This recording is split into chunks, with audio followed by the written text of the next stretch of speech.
जिंदगी सरिता में आप सबका स्वागत है। मैं लेकर आई हूँ आप सबके लिए अपने द्वारा लिखित कहानी जिसका शीर्षक है असली पहचान।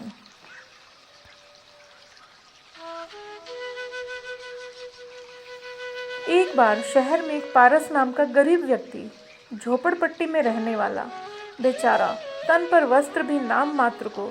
परिवार में वह, उसकी पत्नी सोना और बेटी हीरा, यही 3 सदस्य थे। पारस मेहनत मजदूरी करता था। उसकी पत्नी सोना लोगों के घरों में झाड़ू बर्तन का काम करती थी। बेटी छोटी थी, तब तो कम ही काम मिलता था सोना को, लेकिन अब बेटी हीरा इस लायक हो गई थी कि उसको घर पर छोड़कर जाया जा सके। गरीबों के बच्चे जल्दी ही बड़े हो जाते हैं, तो जानते ही हैं आप, उम्र में हो या न हो, घर की परिस्थिति देखकर विचारों से बहुत जल्दी बड़े होते हैं। 7-8 साल की हीरा घर का अब सब काम करने लगी थी, तो उसकी माँ निश्चिंत होकर काम पर जाने लगी। लेकिन सोना को ज़्यादा काम नहीं मिल पाते थे। 1-2 घरों में ही काम मिलता था, 2-2.5 हज़ार रुपये में। काम कहाँ चलता है आज महंगाई के ज़माने में। पारस को भी रोज़ दिहाड़ी का काम नहीं मिलता था। एक दिन सोना ने सोचा, क्यों ना हीरा को भी अपने साथ ले जाना शुरू कर दूँ काम पर। मेरे साथ जाने से काम भी सीख जाएगी ठीक से, तो फिर अलग से काम लगवा दूंगी तो आमदनी बढ़ जाएगी। सोना ने पारस से कहा। पारस ने भी हामी भर दी। अगले दिन से सोना हीरा को भी काम पर ले जाने लगी। हीरा बहुत लगन से काम करती थी। कुछ दिन में ही हीरा सोना से भी अच्छा काम करने लगी। अब वह सभी जिनके यहाँ सोना काम करती थी, वह हीरा से ही काम कराना ज़्यादा पसंद करने लगे। उनमें से एक परिचित मिसेस पूजा नागपाल, जो बहुत अच्छे स्वभाव की महिला थी, उनकी एक बार तबीयत खराब हुई, तो उन्होंने हीरा को पूरे समय के लिए अपने घर पर काम के लिए रख लिया। मिसेस नागपाल के यहाँ हीरा बहुत लगन से काम करती।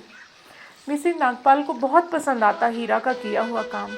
हीरा गरीब जरूर थी, लेकिन वह देखने में सुंदर थी और दिमाग भी बहुत तेज था हीरा का। हीरा जल्दी से सब काम निपटाकर उस कमरे के दरवाजे पर बैठ जाती जहाँ मिसेस नागपाल के बच्चे पढ़ते थे।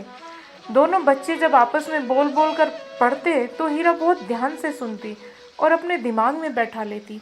एक बार मिस्टर नागपाल बच्चों को पढ़ा रहे थे, तभी उन्होंने बच्चों से एक सवाल पूछा, लेकिन दोनों बच्चे जवाब नहीं दे पाए, चुप हो गए।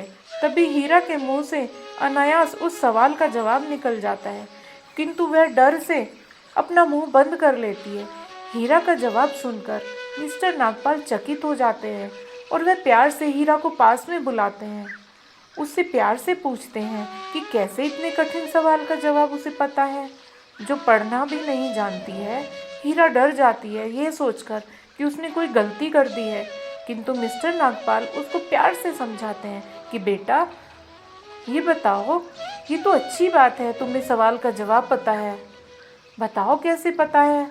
तब हीरा बोलती है कि भैया और दीदी जब पढ़ते हैं, मैं दरवाजे के पास बैठकर सब सुनती हूँ और उसको अपने दिमाग में बैठा लेती हूँ।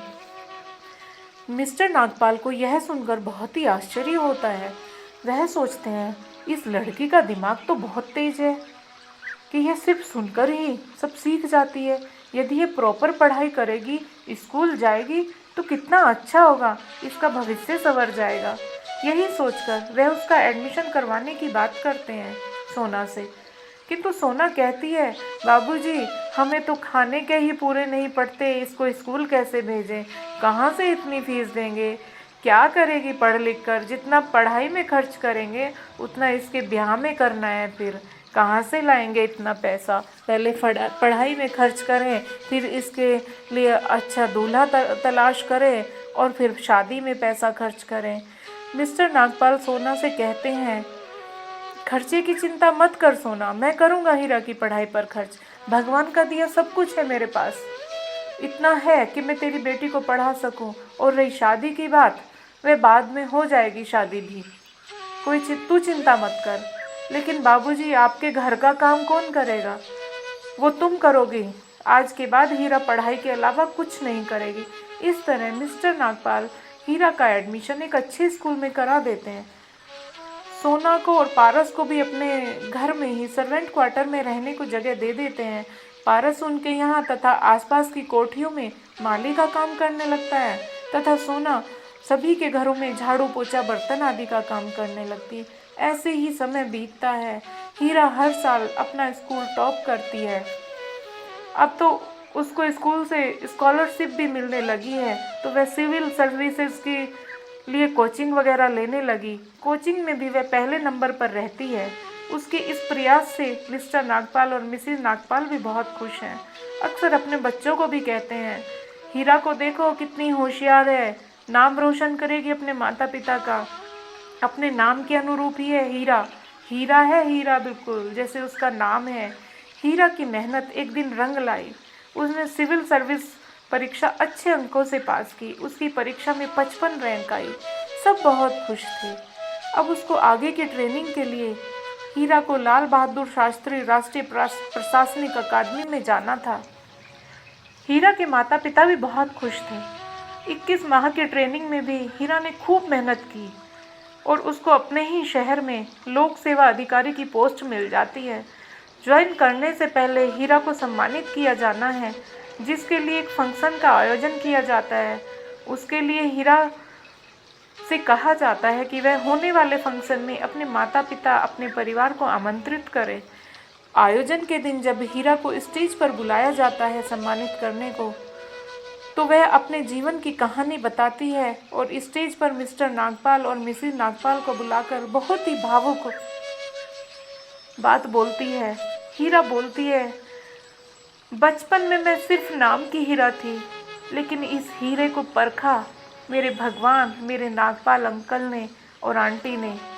उन्होंने उस नाम के हीरे को परख कर तराशने का काम किया और आज अंकल आंटी की वजह से एक नाम की हीरा जिंदगी का असली हीरा बनकर आप सबके सामने खड़ी है।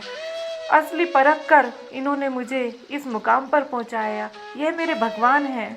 मेरे माता पिता ने जन्म देकर मुझे कृतार्थ किया, लेकिन अंकल आंटी ने मुझे मेरी असली पहचान दी, मुझे धन्य कर दिया मेरी असली पहचान देकर। मैं सदैव इनकी ऋणी रहूंगी। इतना कहकर हीरा मिस्टर नागपाल और मिसेस नागपाल के चरणों में झुक जाती है। हर व्यक्ति की नज़र में इन दोनों के लिए अत्यधिक सम्मान होता है। अंत में हीरा बोलती है कि काश मुझ जैसी